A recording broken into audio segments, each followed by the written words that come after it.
Good afternoon everyone. Good afternoon. तुम लोग मत बोला करो because I can not hear you. It is one way communication. Hmm. चलो स्टार्ट करते हैं, ठीक है। अभी तक अपन ने कहाँ तक पढ़ लिया था? कल अपने कैपेसिटर स्टार्ट किया था। You have to start capacitor.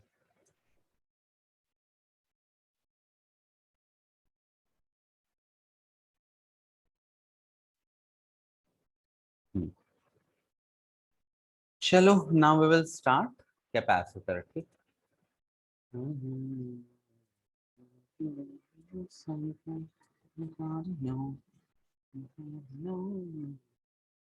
देखो क्या था कैपेसिटर का प्रिंसिपल। एक minute, let me draw capacitor. That will be easy for me and you as well.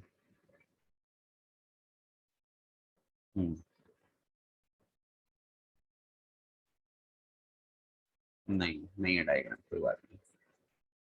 Okay सी,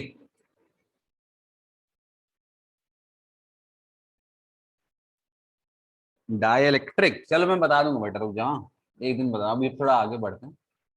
तो कैपेसिटर और डाइलेक्ट्रिक सेम ही, कोई जरा डिफरेंस नहीं है, ठीक है। देखो अभी कैपेसिटर में क्या हुआ, एक मैंने इनफाइनाइट प्लेन शीट ली, इसको इंसुलेटिंग स्टैंड पे रखा, इसको खूब सारा पॉजिटिव पोटेंशियल दे दिया, बहुत सारा।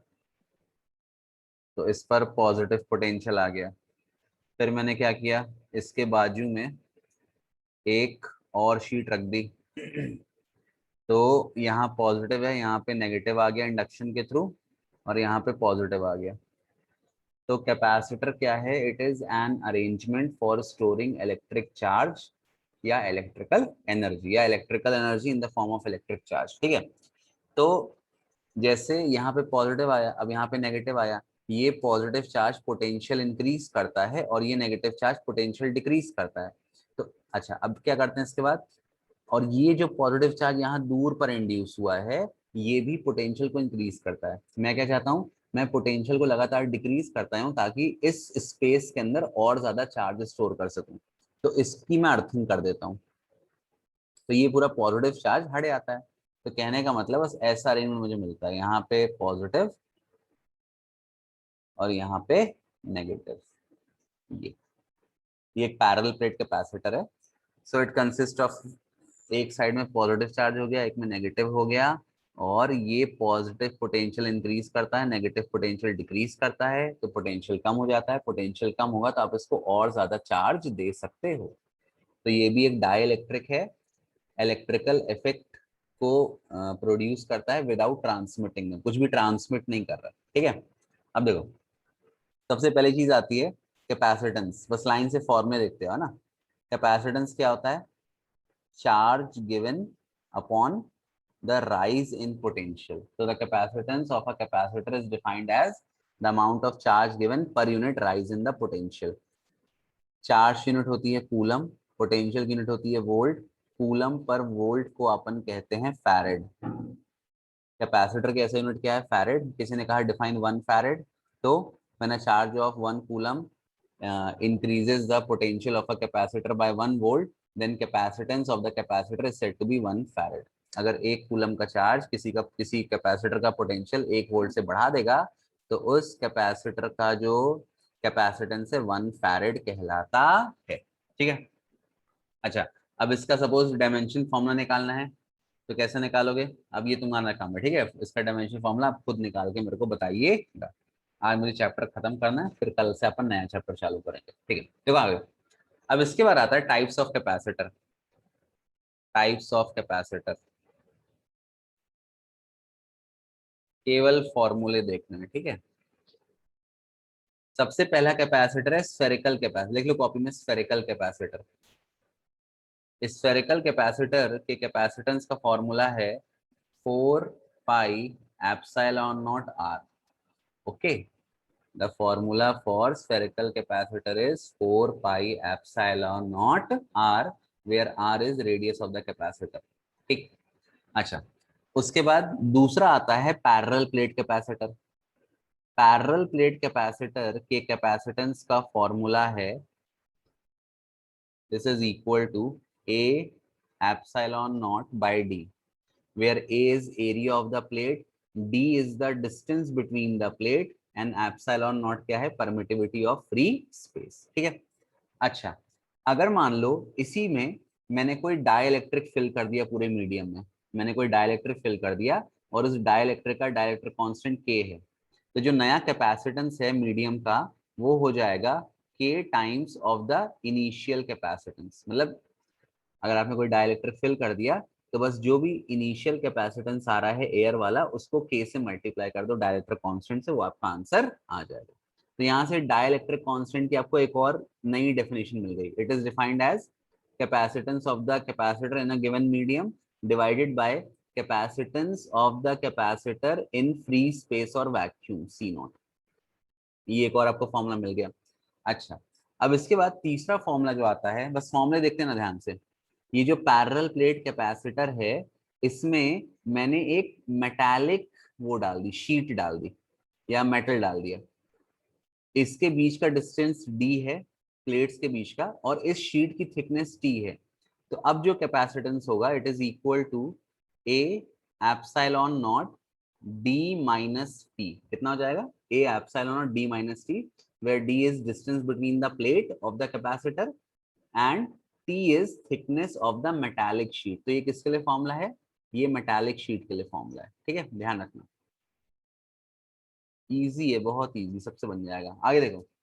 और लास्ट जो आपका फॉर्मूला आपको पढ़ना है कैपेसिटेंस में, कि अगर मैंने एक कैपेसिटर के बीच एक डाई इलेक्ट्रिक स्लैब डाल दिया थिकनेस टी का. क्या डाल दिया मैंने, dielectric slab of thickness T. तो उसका फॉर्मूला है कैपेसिटेंस का, C is equal to A epsilon naught D minus T plus T by K, where d is the distance between the plate, t is the thickness of the dielectric slab, ये वही t है, और k हो गया dielectric constant, a हो गया area of the plate, और epsilon not permittivity of free space. तो अगर आपको ये वाला फॉर्मूला, ये वाला फॉर्मूला, ये वाला फॉर्मूला स्फेरिकल का, ये पैरेलल प्लेट का, और ये वाला फॉर्मूला याद है, तो आपसे कैपेसिटर के क्वेश्चन बन जाएंगे, कोई इसमें आपको दिक्कत नहीं होगी. फॉर्मूले देख लो कॉपी में. ये मेटालिक शीट डाली है, ध्यान रखना, और यहाँ पर metallic sheet of thickness T introduce किया है, और यहाँ पर डाई इलेक्ट्रिक स्लैब डाला है ऑफ थिकनेस टी. ठीक, बन जाएगा. अब देखो आगे बढ़ते हैं. अब इसमें क्वेश्चन देखो आपके एनसीईआरटी में दिया है, वो आप पहले आप क्वेश्चन कर लेते हैं, फिर अपन इसके आगे बढ़ेंगे.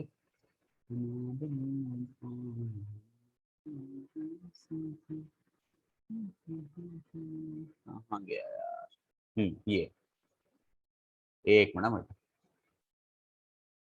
सीबीएसई सिलेबस ही नहीं रिलीज कर रहा कि ये पता चले क्या फिर क्या थ्योरी पढ़ाना है और क्या एमसीक्यू वाला पढ़ाना है. बट आई थिंक ये पहला यूनिट तो आई थिंक एमसीक्यू पार्ट में ही आएगा. ठीक है, तो जिसको जितने फॉर्मूले याद होंगे वो एग्जाम में उतनी जल्दी सॉल्व करेगा. ध्यान रखना ये चीज, टाइम कम रहेगा पेपर में.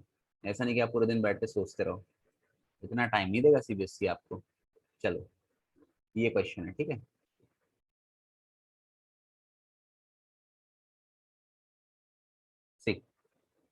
एनसीईआरटी का ये एग्जाम्पल, ये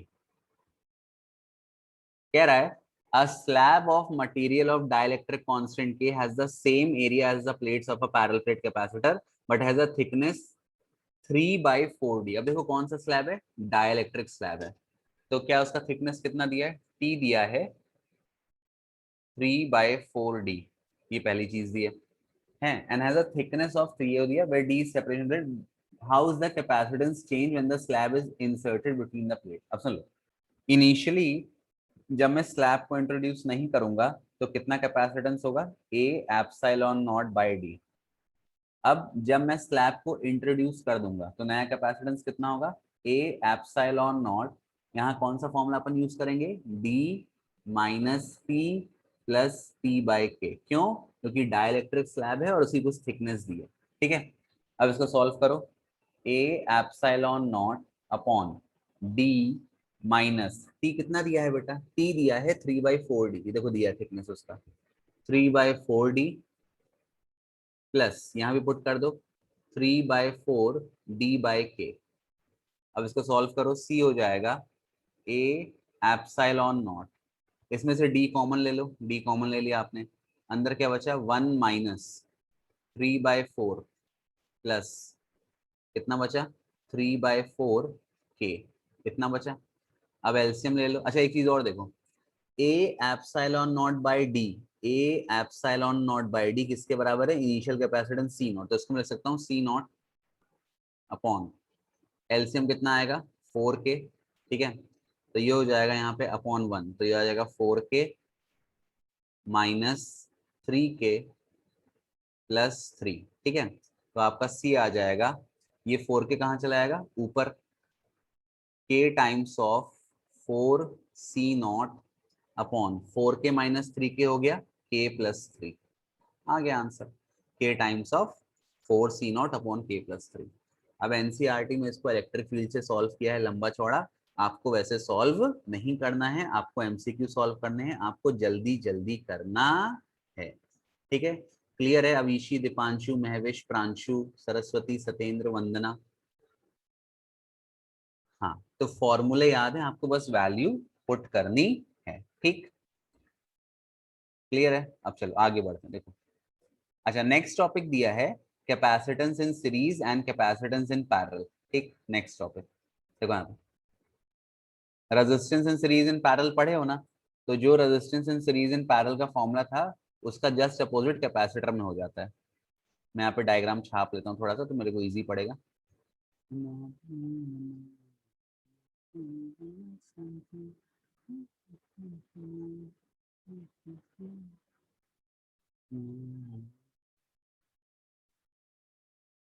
ये देखो, ये डायग्राम मैंने छाप लिया, पहले हेडिंग डाल देना कैपेसिटेंस इन सीरीज, ठीक है। ये देखो, ये देखो, ये दो कैपेसिटर हैं, इनका एक पहले का कैपेसिटेंस C1 है, दूसरे का कैपेसिटेंस C2 है। यहाँ मैंने एक मान लो सेल या बैटरी लगा दिया, ध्यान रखना डीसी सप्लाई लगाना, जो कैपेसिटर है वो एसी सप्लाई को ब्लॉक कर देता है। जब आप अल्टरनेटिंग करंट पढ़ोगे तो आपको ये समझ में आएगा, अभी समझ में नहीं आएगा, है ना। तो डीसी सप्लाई लगी है, ये प्लस है ये माइनस है, ये पोटेंशियल V है। अब मान लो इसने टोटल चार्ज Q दिया, तो ये Q चार्ज यहाँ गया, इंडक्शन से माइनस Q चार्ज यहाँ पर आ गया, फिर इंड्यूस हुआ प्लस Q चार्ज यहाँ पे आ गया, इंडक्शन से माइनस Q चार्ज यहाँ पे आ गया। तो कहने का मतलब सीरीज कॉम्बिनेशन ऑफ कैपेसिटर में, सीरीज कॉम्बिनेशन ऑफ कैपेसिटर में सबके थ्रू चार्ज क्या रहता है, Q सेम रहता है। Q क्या रहता है, सेम। जैसे रेजिस्टेंस इन सीरीज पढ़ा था, रेजिस्टेंस इन सीरीज में क्या होता है, जो करंट होता है वो सेम होता है, और क्या होता है पोटेंशियल डिवाइड होता है। यहाँ पोटेंशियल कितना हो जाएगा V1, यहाँ पोटेंशियल कितना हो जाएगा V2, तो नेट पोटेंशियल कितना हो जाएगा V is equal to V1 plus V2, ठीक है। अच्छा आप ये मान लो कि इस सिस्टम का नेट कैपेसिटेंस C आ रहा है, ठीक। अच्छा अब C का फॉर्मूला क्या होता है, C होता है Q बाई V, तो V कितना हो जाएगा, V हो जाएगा Q बाई C, ठीक है। तो ये यहाँ V कितना हो जाएगा, total charge divided by net capacitance. V1 कितना हो जाएगा Q बाई C1, और V2 कितना हो जाएगा Q बाई C2, है ना। यहाँ C1 है, यहाँ C2 है, Q कॉमन आएगा, Q कड़े आएगा, क्या फॉर्मूला आ गया 1/C is equal to 1/C1 plus 1/C2। तो जो फॉर्मूला रेजिस्टेंस इन पैरेलल का था वो फॉर्मूला कैपेसिटेंस इन सीरीज का है, ठीक। तो कहने का मतलब इफ टू और more capacitor are connected in series तो ओवरऑल कैपेसिटेंस कम हो जाएगा। ध्यान रखना यहाँ पे कैपेसिटेंस क्या हो जाएगा, कम हो जाएगा, बन जाएगा ये, है ना। अच्छा अब इसके बाद मैंने कर दिया कैपेसिटेंस इन पैरेलल, एक मिनट डायग्राम छाप लें दो।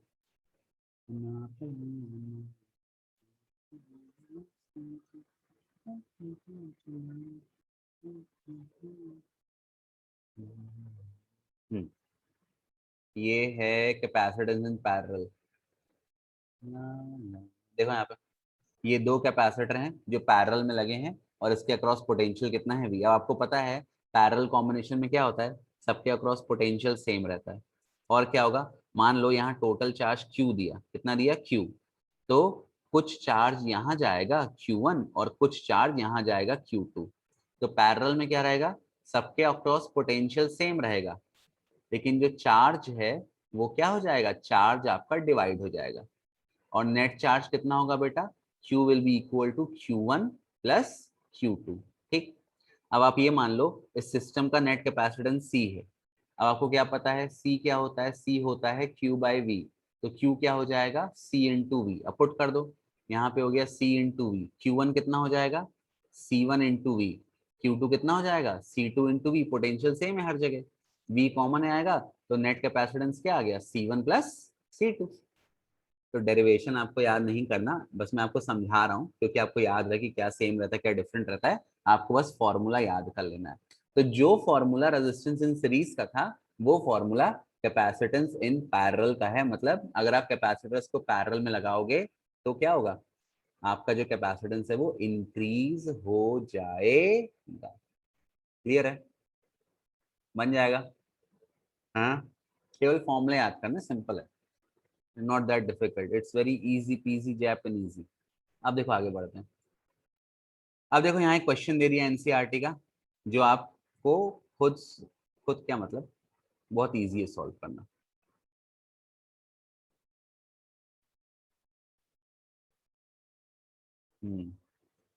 देखिए यहाँ पे ये सवाल दिया है, नया पेज कर लेने दीजिए। अरे यार, हर बार ये पेज में इलेक्ट्रिक फील्ड लिख के आ जाता है।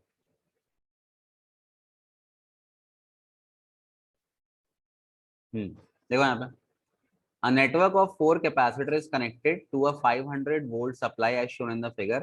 Determine the equivalent capacitance of the network, फिर the charge on each capacitor। ये सब आपको निकालना है, ठीक है, बनेगा, ट्राई करो, या हम बताएं। देखो कैसे करना है, सुनो। सबसे पहली चीज है ये निकालना कौन सीरीज में है कौन पैरेलल में है।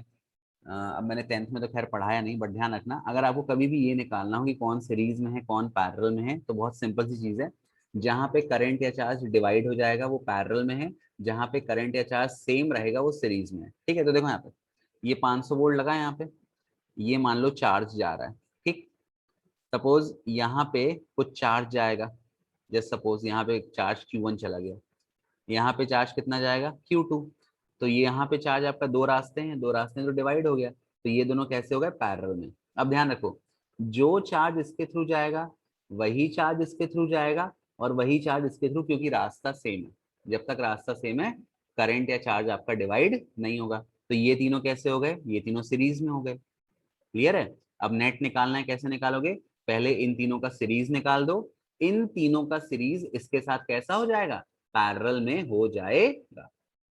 निकालो, सॉल्व करो, इन तीनों का पहले सीरीज निकाल दो। अच्छा एक चीज और सुन लो, अगर आपको बहुत सारे कैपेसिटर दिए हैं और सभी सीरीज में हैं और सबकी वैल्यू सेम है, तो नेट कैपेसिटेंस कितना हो जाएगा सीरीज में, value of one capacitor divided by number of capacitor.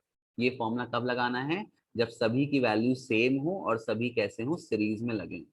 तो ये जो ऊपर वाला नेटवर्क है ए बी सी डी, तो capacitance of A B C D कितना आ जाएगा, कितनी वैल्यू, 10 माइक्रो फैरेड है, माइक्रो मतलब 10 टू द पावर माइनस, तो इसको माइक्रो फैरेड ही रहने दो, डिवाइडेड बाय कितने हैं 3। तो 10/3 ये आ गया। अब 10/3 इसका नेट आ गया, ये इसके साथ कैसा हो जाएगा, पैरेलल में। तो पूरा नेट कैपेसिटेंस कितना आ जाएगा, 10/3 माइक्रो फैरेड पैरेलल में ऐड हो जाता है, प्लस C4 कितना है, सबकी वैल्यू सेम है क्या, प्लस 10 माइक्रो फैरेड। कितना आ गया नेट कैपेसिटेंस, करो फॉर 10 3 30, 40/3 माइक्रोफैरेड। माइक्रोफैरेड, ये आपका नेट कैपेसिटेंस आ गया सर्किट का। क्लियर है सभी को, if it is not clear please tell me. Mahvesh, Deepanshu, Pranshu, Avishi, Prasoon, हाँ, ओके, वंदना, सरस्वती, क्या नाम है, वंदना सरस्वती, सरस्वती वंदना, ओके, चलो ठीक है, ये बन जाएगा। अब देखो इसके बाद क्या बोल रहा है, सुनो, ये नेट कैपेसिटेंस आ गया, फिर कह रहा है the charge on each capacitor. अब सुन लो, आपको क्या पता है सीरीज में सबके थ्रू चार्ज सेम रहता है, तो जितना चार्ज C1 पे होगा उतना चार्ज C2 पे होगा और उतना ही चार्ज C3 पे होगा, ये आपको पता है। अच्छा एक चीज और, पहले आप क्या करो, पहले आप सर्किट का नेट चार्ज निकाल लो। नेट चार्ज कैसे निकालोगे, Q क्या होता है, Q होता है C इंटू वी। तो Q हो जाएगा, नेट कैपेसिटेंस कितना है 40/3 माइक्रोफैरेड, अब मैं उसकी वैल्यू पुट कर दो, अरे ना पुट करोगे ऐसे रहने दो, माइक्रो को माइक्रो रहने दो, इनटू पोटेंशियल कितना है 500, कितना आएगा नेट चार्ज, सॉल्व करो, 40/3 इंटू 500, करो सॉल्व, आंसर बताओ कितना आएगा, 40 इंटू 500/3 कितना आएगा, चलो माइक्रोब की वैल्यू पुट कर दो, ठीक है, क्योंकि अब ज्यादा हो रहा है, इंटू 10⁻⁻6 पुट कर दो, ये आएगा 4×5 = 20, 20/3 इंटू, ये 3 जीरो यहाँ से निकाल लो, 10⁻⁻3, तो ये हो जाएगा 20/3, 6.66 चलेगा, 6.7 मान लो, इंटू 10⁻⁻³ कूलम, ये आपका नेट चार्ज आ गया, ठीक है। अब सुनो, अब आपको बताना है भैया कि यहाँ पर कितना चार्ज है और इस पूरे अरेंजमेंट में कितना चार्ज है, ठीक। अच्छा, आपको क्या पता है, देखो यहाँ पे पोटेंशियल 500 है, ये जो है ये वाला C4 इसके साथ पैरेलल में है, तो अगर यहाँ पोटेंशियल 500 है तो यहाँ भी पोटेंशियल कितना होगा, 500 होगा।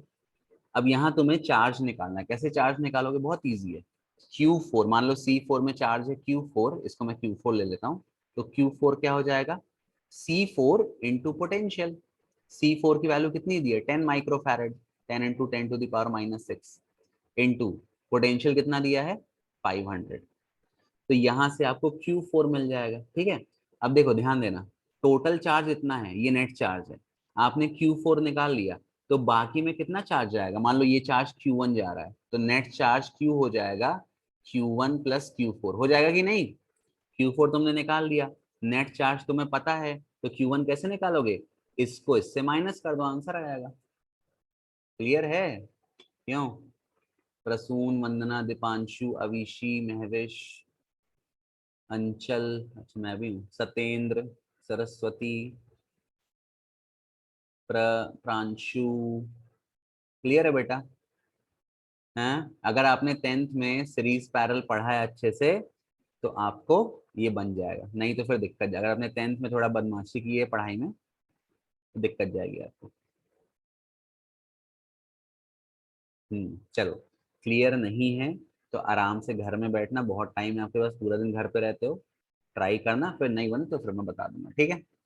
ओके, क्लियर है बेटा, चलो आगे बढ़ते हैं। तो इस प्रकार से आप सब पे चार्जेस भी निकाल सकते हो, ठीक। नेक्स्ट टॉपिक, अच्छा लास्ट टॉपिक आ गया, लास्ट टॉपिक है energy stored in a capacitor, है ना, इसका भी एक सिंपल फॉर्मूला है, energy stored in a capacitor E is equal to half CV², या एक और फॉर्मूला क्या हो जाएगा, C क्या होता है, C होता है Q/V, तो और क्या हो जाएगा, half of Q into V, ठीक है, और क्या फॉर्मूला हो जाएगा, हाफ ऑफ V कितना होता है, C होता है Q/V, तो V हो गया Q/C, है ना, तो लास्ट फॉर्मूला आ जाएगा Q²/C, ये 3 फॉर्मूले आप याद कर लो तो आपसे कोई भी न्यूमेरिकल बन जाएगा। एक चीज और, ये है energy stored in a capacitor, फिर एक फॉर्मूला आता है एनर्जी डेंसिटी, डेंसिटी क्या होता है बेटा, डेंसिटी होता है mass present per unit volume, तो एनर्जी डेंसिटी क्या हो जाएगा, energy stored per unit volume, इसका फॉर्मूला होता है half of epsilon nought E², where E is the electric field inside the capacitor, energy density मतलब energy stored per unit volume, the formula is half of epsilon nought E², where E is the electric field inside the capacitor, ठीक, net electric field है, okay, बन जाएगा, केवल formula याद करना है, ठीक है, बहुत ज्यादा रॉकेट साइंस नहीं है इसमें। ओके, चलो आगे बढ़ते हैं। अच्छा एक चीज और सुनो, जैसे मान लो मेरे पास एक कैपेसिटर है, ये कैपेसिटर है, इसको मैंने चार्ज कर दिया, ठीक, कोई पोटेंशियल देके, इसका कैपेसिटेंस C1 है और इसका पोटेंशियल V1 है, फिर मैंने इसको कनेक्ट कर दिया एक दूसरे कैपेसिटर से जो सपोज अनचार्ज है, तो सपोज इसका कैपेसिटेंस C2 है और इनिशियली इसका कैपेसिटेंस, इसका पोटेंशियल V2 है, तो जब मैं इसको कनेक्ट कर दूंगा तो क्या होगा, ये चार्ज है ये अनचार्ज है, चार्ज कहाँ से मूव करेगा, C1 से C2, कब तक मूव करेगा, जब तक दोनों के चार्जेस या दोनों का पोटेंशियल बराबर नहीं हो जाता। तो एक क्वेश्चन आता है कि what is the common potential after connecting two capacitor, तो उसका फॉर्मूला क्या है, C1V1 plus C2V2 upon C1 plus C2। ये एक फॉर्मूला याद कर लो। ये फॉर्मूला कब लगाना है, जब आपने एक कैपेसिटर लिया, उसको चार्ज कर दिया, चार्ज करने के बाद उसको आपने डिस्कनेक्ट किया बैटरी से, और फिर आपने उसको एक दूसरे अनचार्ज कैपेसिटर से कनेक्ट कर दिया। तो जो कॉमन पोटेंशियल आएगा, मतलब कब तक करंट बहेगा, जब तक दोनों का पोटेंशियल सेम ना हो जाए, और जब पोटेंशियल सेम हो जाएगा तो वो कॉमन पोटेंशियल हो जाएगा। तो ये कॉमन पोटेंशियल लिख लो, common potential on connecting two capacitor, ये फॉर्मूला है, ठीक। अच्छा अब देखो, सुनो सुनो, इसी में आगे देखो, बस एक लास्ट टॉपिक है। मान लो जैसे ये कैपेसिटर है C1, अभी मैंने इसको इनिशियली चार्ज किया, इसकी एनर्जी थी E1, क्या एनर्जी थी, E1। फिर मैंने इसको एक अनचार्ज कैपेसिटर से जोड़ दिया। अब मान लो पूरे सिस्टम की एनर्जी है E2, पूरे सिस्टम की एनर्जी है E2, E1 क्या है, केवल C1 की एनर्जी। फिर मैंने इसको एक अनचार्ज कैपेसिटर से जोड़ दिया, तो आपको मिल गया E2। E2 क्या है, पूरे सिस्टम की एनर्जी। तो जब C1 को आप C2 से जोड़ोगे तो चार्ज फ्लो करेगा। अब जब चार्ज फ्लो करेगा, करंट फ्लो करेगा। जब भी करंट फ्लो होता है तो क्या प्रोड्यूस होता है, रेजिस्टेंस। रेजिस्टेंस से क्या प्रोड्यूस होती है, हीट प्रोड्यूस होती है। तो जब मैं इन दोनों को जोड़ दूंगा तो जो E2 आएगा, बताओ E2 की वैल्यू E1 से ज्यादा होगी या E1 से कम होगी। E1 है जब मैंने केवल C1 को चार्ज किया, फिर मैंने दोनों को जोड़ दिया, उस सिस्टम की नेट एनर्जी है E2। तो E1 बड़ा होगा कि E2 बड़ा होगा, और क्यों, बताओ, सोच के बताओ, कुछ भी तुक्का मारो। हम्म।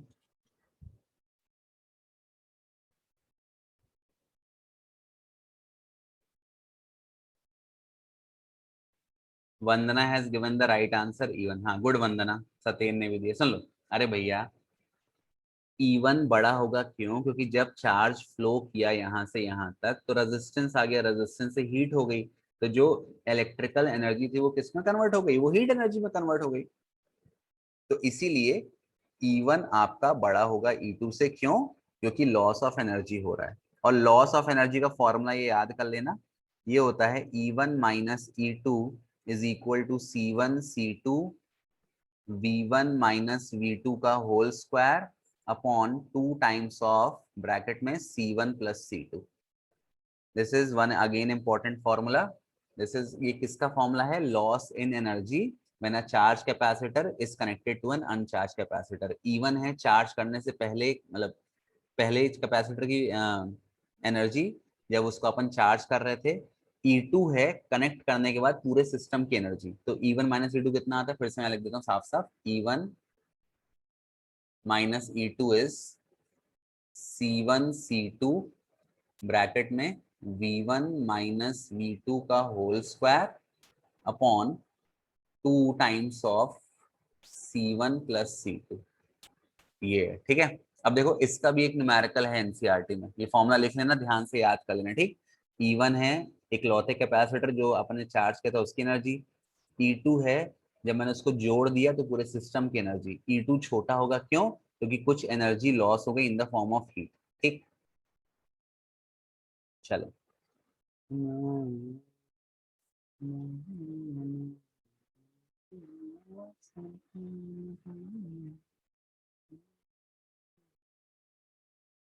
देखो ये क्वेश्चन दिया एनसीईआरटी में, लास्ट क्वेश्चन है पूरे एनसीईआरटी का।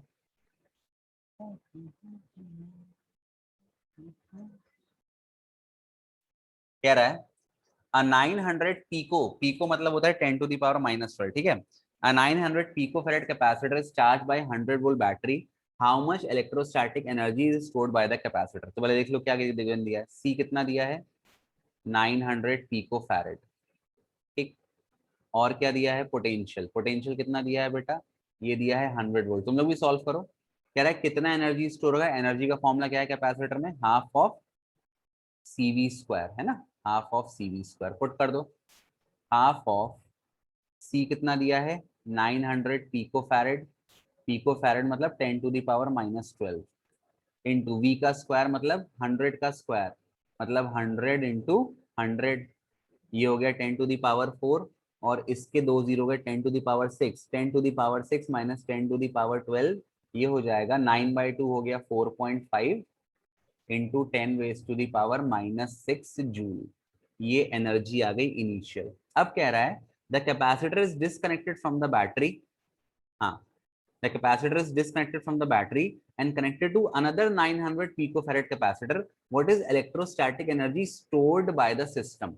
तो सुन लो, अब वही देखो, वही वाला जो मैंने क्वेश्चन पहले बताया था वो फिर से। काहे गोद रहे हो भैया मेरे हैं? हु इज गोदिंग? वंदना, सरस्वती, प्रसून, महविश, दीपांशु, धीरज, अभिषेक, कोई नहीं गोद रहा, छोड़िए कोई बात नहीं, मिटा दो यार जिसने गोदा है। हाँ सुन लो, तो अब इस कैपेसिटर को मैंने क्या किया, मैंने एक दूसरे अनचार्ज कैपेसिटर से जोड़ दिया। तो अब क्या हो गया बेटा, ये जो पहली एनर्जी है, ये जो एनर्जी आई है, प्रांशु गोदरा, काहे गोदरा भैया प्रांशु, क्या मिल रहा है? हैं? ड्राइंग करनी है? देखो ये हो गया E1 जो पहली एनर्जी आई थी। आपको बेटा यहाँ पर E2 निकालना है। आपको क्या निकालना है? आपको E2 निकालना है, जब दोनों को जोड़ दिया तब उसकी एनर्जी। ठीक है, आपको E2 निकालना है। अब मैंने क्या बोला, अच्छा एक चीज और, यहाँ पर V1 कितना दिया है? V1 है 100 वोल्ट, और फिर कह रहा है is and connected to another 900 picofarad. अब सुन लो, ये जो कैपेसिटर दूसरा वाला है ये किसी पोटेंशियल से जुड़ा नहीं है, तो दूसरे वाले कैपेसिटर का इनिशियल पोटेंशियल अपन क्या लेंगे? जीरो, हमेशा जीरो ही आएगा, क्योंकि वो अनचार्ज है, वो किसी से जुड़ा नहीं है। तो V1 दे दिया, V2 दे दिया, E1 है, E2 मेरे को नहीं पता। अब लगा दो फॉर्मूला, क्या है फॉर्मूला?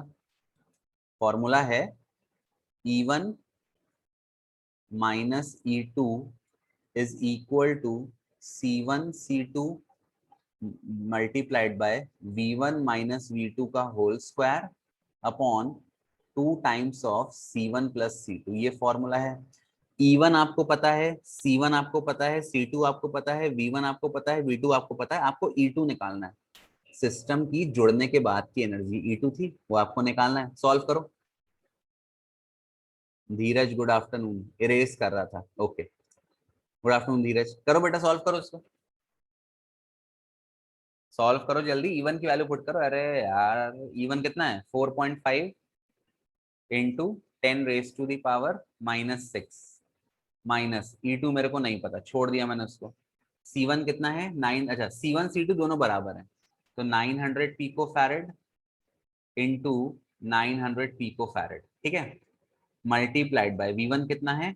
100, V2 कितना है? 0 का whole square upon 2 times of, दोनों बराबर है, 900 प्लस 900 कितना हो जाएगा? 2 टाइम्स ऑफ 900 हो जाएगा, है ना? ऐड करेंगे। अच्छा, यहाँ पे एक पिको फैरेड आएगा, इसका भी एक पिको फैरेड आएगा, और इसका भी एक पिको फैरेड आएगा, तो एक पिको फैरेड और एक पिको फैरेड कैंसिल हो जाएगा। क्लियर है इतना सभी को? अभिषी, वंदना, दीपांशु, सरस्वती, वंदना, सरस्वती, सत्येंद्र, धीरज, क्लियर है बेटा? हाँ, केवल सॉल्व करना है ना, कोई इसमें रॉकेट साइंस नहीं है। देखो यहाँ पे अब कितना हो गया, 4.5 into 10⁻⁻⁻6 minus E2 is equal to, अब देखो एक 900 और एक 900 भी कट गया, क्लियर है? अब ये बचा 900, एक पिको फैरेड, पिको फैरेड मतलब 10⁻⁻12 इंटू ये 100 का स्क्वायर हो गया 10⁻4 अपॉन ये हो गया 2 2 जा 4 हो गया, क्लियर है? ये हो गया 4.5 into 10⁻⁻6 minus E2 is equal to, देखो ये 2 0 और ये 4, तो ये कितना हो गया? ये और ये मिला के हो गया 10⁻6, 10⁻+6 और 10⁻−12, तो ये हो जाएगा 9/4, सॉरी 9/4 इंटू 10⁻⁻6 बचा ये 9/4 कितना हो जाएगा? 9/4 हो जाएगा 4 2 जा 8 2 0 4 2 जा 8 2.25 इंटू 10⁻⁻6। ये आ गया, मतलब कहने का मतलब 4.5 into 10⁻⁻6 minus E2 is equal to 2.25 into 10⁻⁻6। अब इसको इधर माइनस कर दो, तो हो जाएगा 4.5 into 10⁻⁻6 minus 2.25 into 10⁻⁻6 is equal to E2। कर दो, 10⁻⁻6 कॉमन आ जाएगा, कितना आएगा? 4.5 minus 2.25 is equal to E2, तो E2 आपका आ गया बेटा 2.25 इंटू 10⁻⁻⁻6 जूल आ गया आपका आंसर। क्लियर है? हाँ, सुन लो। तो क्वेश्चन तो आसान है, क्वेश्चन कोई डिफिकल्ट नहीं है, बस आपको सॉल्व करते आना चाहिए। अब इसको अपन मतलब जो टेक्निकलिटी से भी सॉल्व कर सकते थे कि भाई पैरेलल में जोड़ दिया है ना, तो पोटेंशियल इधर सेम हो जाएगा, तो उससे भी हो जाएगा। बट मैं कह रहा हूँ इतना दिमाग क्यों दौड़ाना जब आपको फॉर्मूले बनते हैं। तो एमसीक्यू वाले टेस्ट के लिए आप जितने ज्यादा फॉर्मूले याद करोगे उतना अच्छा आपके लिए रहेगा। ठीक है, प्रांशु का आ गया, प्रसून का आ गया, बाकी वंदना, अविशी, सरस्वती, महवेश। फेमिनिज्म नहीं हो रहा क्या यहाँ पे? बताओ, तुम लोग आंसर ही नहीं बता रहे हो। चलो कोई बात नहीं, इट्स ऑल राइट। सुनो, घर में बैठ के सॉल्व करना, बन जाएगा, बहुत डिफिकल्ट नहीं है। तो ये चैप्टर खत्म हो गया।